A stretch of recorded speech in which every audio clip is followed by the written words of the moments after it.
मैंने election commission cover किया, मैं अच्छी तरीके से जानता हूं कि आज के जमाने जब टेक्नोलॉजी आपके पास उपलब्ध है तो आपको 1 घंटे से ज्यादा का वक्त नहीं लगना चाहिए। 10 दिन के बाद आप 10% वोट बढ़ा देते हैं, 5% वोट बढ़ा देते हैं, ये क्यों करते हैं? सवाल खड़े होंगे कि वोट अगर 100 वोट पड़े हैं तो 100 ही काउंट होंगे ना। अब तो इनवैलिड वोट का सवाल ही नहीं है। तो 100 वोट पड़े और 105 कैसे काउंट हो गए? कि जब जितने वोट पोल हुए उतने ही काउंट होने चाहिए। इसका कोई लॉजिकल एक्सप्लेनेशन ही नहीं है। भाई 10 लोगों ने वोट डाला, काउंट तो 10 ही होगा ना, या 12 हो जाएगा? अगर 12 होता है इसका मतलब कुछ तो गड़बड़ है। इससे ज्यादा और क्या आपको चाहिए? साथ ही साथ हम सीसीटीवी कैमरे अगर मांग रहे हैं तो क्या गड़बड़ है उसमें? अगर कुछ गलती नहीं है तो दिमाग करिए सीसीटीवी कैमरा, कितने लोग गए कितने लोग नहीं गए, आप क्यों नहीं देना चाहते? इसका मतलब ये कि कहीं ना कहीं कुछ गड़बड़ है। संस्था क्या कर रही है? इतनी बड़ी बात उठने के बाद आज संस्था स्पेशल इंटेंसिव रिव्यू बिहार में कर रही है, जिससे 5 करोड़ लोगों के वोट पर खतरा मंडरा रहा है। यह असलियत है चुनाव आयोग की। A few moments later. तो चलिए शुरू करते हैं। आपका 2 मिनट का समय शुरू होता है अब। नमस्कार दोस्तों, देखिए एक चीज हम सबको समझनी चाहिए कि अगर आप सवाल नहीं पूछते हैं तो आप तानाशाही के लिए देश को आमंत्रित करते हैं। बात तो सही है। ये जो सवाल है कि आप चुनाव आयोग की निष्पक्षता पे सवाल नहीं खड़े कर सकते, आप सुप्रीम कोर्ट की निष्पक्षता पे सवाल नहीं खड़े कर सकते, ये सवाल अपने आप में ही देश को डिक्टेटरशिप की तरफ ढकेलने की एक साजिश है, एक कोशिश है, और इसको हम सबको समझना चाहिए। जहां तक चुनाव आयोग की बात है, मुझे लगता है कि चुनाव आयोग पिछले कई सालों के बीच में एक ऐसा चुनाव आयोग है जो निष्पक्ष नहीं बल्कि सरकार का और भारतीय जनता पार्टी का एक एक्सटेंशन काउंटर बन गया। सही पकड़े हैं। और क्यों बन गया है? 2024 का जो लोकसभा का चुनाव हो, भारत के इतिहास का सबसे सांप्रदायिक चुनाव था, जिसमें जिस तरीके से मुस्लिम समाज के खिलाफ टिप्पणियां की गई, प्रधानमंत्री के स्तर पर की गई, और उस पर चुनाव आयोग बिल्कुल चुपचाप रहा, उसने कोई कार्रवाई नहीं की। यही नहीं, अभी और सुनिए। जबकि अगर कायदे का चुनाव आयोग होता तो जो लोग सांप्रदायिक आधार पर वोट मांग रहे थे 6 साल तक के लिए उनका वोटिंग राइट सीज हो सकता था। उसके अलावा चुनाव के दौरान 10 दिन के बाद आप फाइनल लिस्ट दे रहे हैं कितने प्रतिशत लोगों ने वोट डाला। मैंने इलेक्शन कमीशन कवर किया, मैं अच्छी तरीके से जानता हूं कि आज के जमाने जब टेक्नोलॉजी आपके पास उपलब्ध है तो आपको 1 घंटे से ज्यादा का वक्त नहीं लगना चाहिए। 10 दिन के बाद आप 10% वोट बढ़ा देते हैं, 5% वोट बढ़ा देते हैं, ये गड़बड़ है बाबा। ये क्यों करते हैं? सवाल खड़े होंगे। इसके अलावा महाराष्ट्र के अंदर अगर आप देखिए कि लोकसभा के चुनाव के बीच में, लोकसभा से दूसरी लोकसभा के बीच में अगर आप देखेंगे तो 32 लाख वोट बढ़ते हैं, लेकिन लोकसभा से विधानसभा के बीच में 40 लाख वोट कैसे बढ़ जाते हैं 6 महीने के अंदर? जब इस पर सवाल पूछा जाता है तो चुप रहते हैं।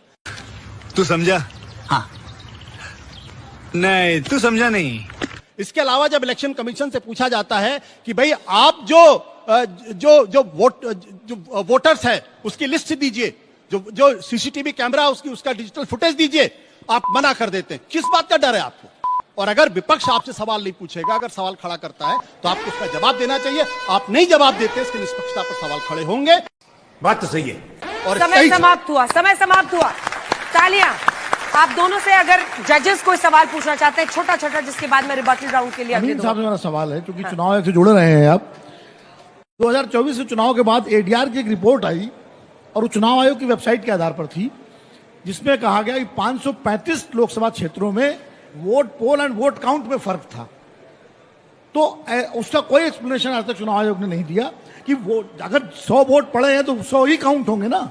सही पकड़े हैं। अब तो इनवैलिड वोट का सवाल ही नहीं है। तो 100 वोट पड़े और 105 कैसे काउंट हो गए? तो ये इसका क्या एक्सप्लेनेशन है? आपको ये पता होगा और देश और जनता जानती है, जो इलेक्शन लड़ रहे होते हैं वो कैंडिडेट भी अच्छी तरह जानते हैं इस बात को, कि उनके जो पोलिंग एजेंट होते हैं वो हर पार्टी का पोलिंग एजेंट वहाँ पर मौजूद होता है, हर पोलिंग स्टेशन पे। प्रिसाइडिंग अफसर सुबह से लेकर शाम तक जो भी काउंट करता है वहाँ पर फॉर्म नंबर 17 होता है, जो इमीडिएटली साइन किया जाता है, और प्रेजेंस में सारे जो हमारे काउंटिंग एजेंट होते हैं पार्टीज के वो साइन करते हैं, प्रिसाइडिंग अफसर साइन करता है, फाइनली इनको दे दिया जाता है हर एक को एक। अरे कहना क्या चाहते हो? उसमें कोई हेरा फेरी की गुंजाइश ही नहीं रह जाती। मैं इस बात को बिल्कुल क्लियर करता हूँ। एडीआर की रिपोर्ट है जी, उसका तो कोई काउंटर किया ही नहीं चुनाव आयोग ने। नहीं तो क्या जवाब देगा जब हम ऑलरेडी तो आपकी वेबसाइट पे है वो आंकड़े। इसके लिए बड़े बड़े चुनाव आयोग की वेबसाइट पे है, vote poll and vote count. जवाब देना। गई, ये सुप्रीम कोर्ट तक बात गई, लेकिन जब हम फॉर्म नंबर 17 दे रहे हैं कि इतने वोटर थे, इन वोटरों ने इतने ने डाला, मेल ने डाला, एक फीमेल ने डाला, इतने वोट हुए और इतने ब्लैंक रह गए, नहीं डाला वोट। जब सब कुछ दिया जा रहा है तो फिर फायदा क्या है कि अलग से ये गड़बड़ है बाबा। डाटा हमारा जाता है इलेक्शन कमीशन में, वो टाइमली बाद में रिलीज होता है। एक रिबटल आप दे लीजिए, फिर बाकी दोनों जो टीम लीडर्स हैं। देखिए, मुझे तो ये उम्मीद थी कि शायद ये जवाब आएगा कि जब जितने वोट पोल हुए उतने ही काउंट होने चाहिए। इसका कोई लॉजिकल एक्सप्लेनेशन ही नहीं है। शाबाश। भाई 10 लोगों ने वोट डाला, काउंट तो 10 ही होगा ना, या 12 हो जाएगा? अगर 12 होता है इसका मतलब कुछ तो गड़बड़ है। अरे हम तो फकीर आदमी हैं, झोला लेके चल पड़ेंगे जी। इसका जवाब अगर हमारे साथी देते तो बहुत अच्छा रहता। क्यों ऐसा हो रहा? दूसरी बात, पहले फेज के पोलिंग के बाद 10 दिन के बाद उन्होंने कहा कि ये प्रोविजनल लिस्ट है, अब ये फाइनल लिस्ट आई, उसमें 6% की वृद्धि हो गई। उसका कोई लॉजिकल एक्सप्लेनेशन नहीं हुआ। जब टीएन सेशन मुख्य चुनाव आयुक्त थे, मैंने कवर किया था और मुझे अच्छी तरीके से मालूम है, जबकि बैलेट पेपर होता था, शाम को 5 बजे press conference deputy election commissioner करते थे। वो एक प्रोविजनल फिगर बताते 55% हुआ, और फिर वो कहते थे कल सुबह 10 बजे तक हम आपको फाइनल फिगर दे देंगे। और वो फाइनल फिगर देखते थे, उसमें 1 या 2% की वृद्धि होती, तो कभी कभी नहीं भी होती थी।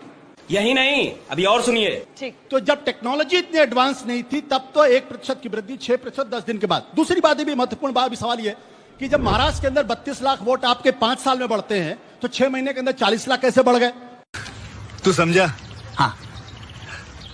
नहीं, तू समझा नहीं। अब इसका जवाब, कोई जवाब नहीं दिया गया। इस बात क्यों नहीं दिया गया भाई? सच्चाई इसी बात को लेकर यह है कि इलेक्शन कमीशन आज की तारीख में सिर्फ और सिर्फ सरकार का पिट्ठू हो गया है। 9 राजनीतिक पार्टियां इलेक्शन कमीशन से पूछती हैं कि मुझे अपना पक्ष रखना है, आपसे बात करनी है, और इलेक्शन कमीशन के पास उसका पक्ष रखने के लिए, इन्विटेशन देने के लिए वक्त नहीं होता। इससे ज्यादा और क्या आपको चाहिए? साथ ही साथ हम सीसीटीवी कैमरे अगर मांग रहे हैं तो क्या गड़बड़ है उसमें? कुछ ना कुछ तो गड़बड़ जरूर है। अगर कुछ गलती नहीं है तो दिवाज करिए सीसीटीवी कैमरा, कितने लोग गए कितने लोग नहीं गए। आप क्यों नहीं देना चाहते? इसका मतलब यह कि कहीं ना कहीं कुछ गड़बड़ है।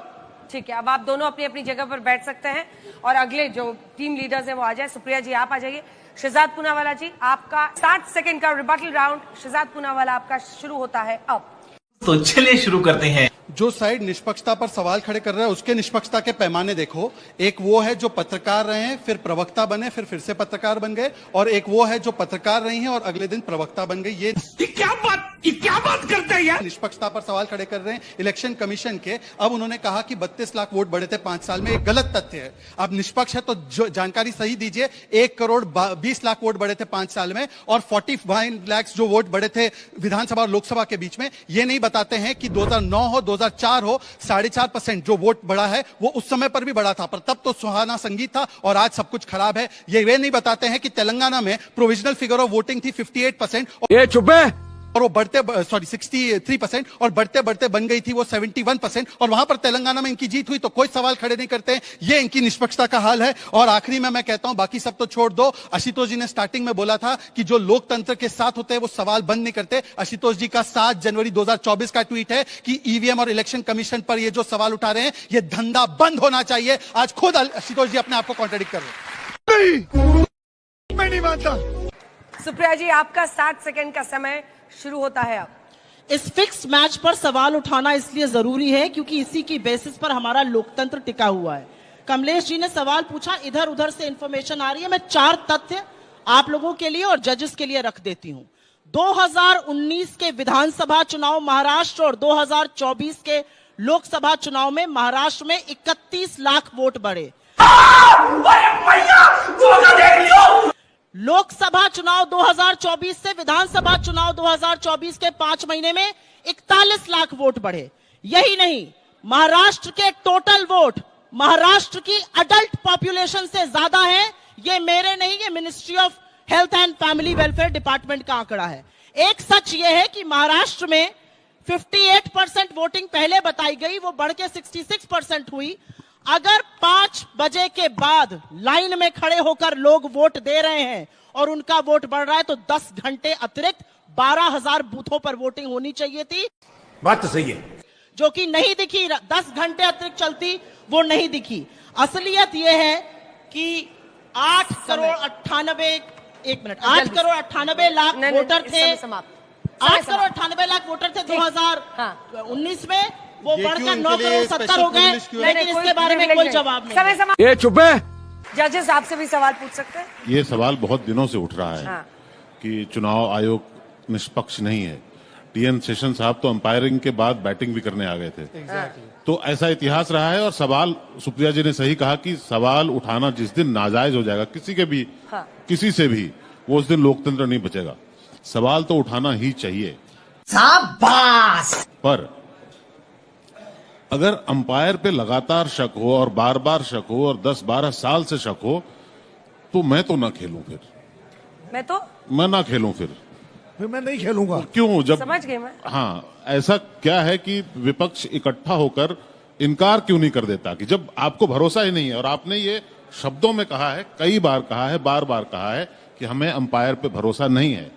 तो फिर ऐसे मैच में पार्टिसिपेट करना अंपायर को लेजिटिमाइज करना होता है। ये क्या बात करता है यार? इसके बाद सवाल आएंगे आपके लिए, आप चिंता मत फिक्स कीजिए। मैच, आपका बिल्कुल कहना सच है, फिक्स मैच है और अंपायर भी फिक्स किए गए हैं। लॉ बनाकर सीजीआई को निकाला गया है। एक बात याद रखिएगा, सीबीआई डायरेक्टर का चुनाव सीजीआई करता है, पीएम करते हैं और एलओपी करते हैं, लेकिन चीफ इलेक्शन कमिश्नर और इलेक्शन कमिश्नर्स का चुनाव सीजीआई को बाहर निकाल दिया गया। ये गड़बड़ है बाबा। बिल्कुल सही है, फिक्स मैच है, लेकिन ये लोकतंत्र है और लोकतंत्र में हमारा कर्तव्य है लोगों की बात उठाना।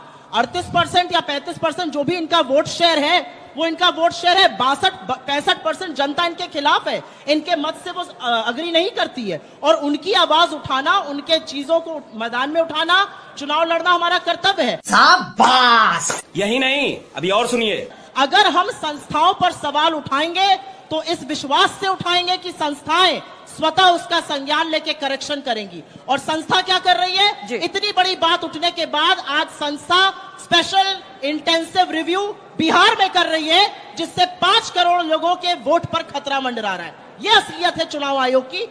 बात तो सही है। तू समझा? हाँ। नहीं, तू समझा नहीं।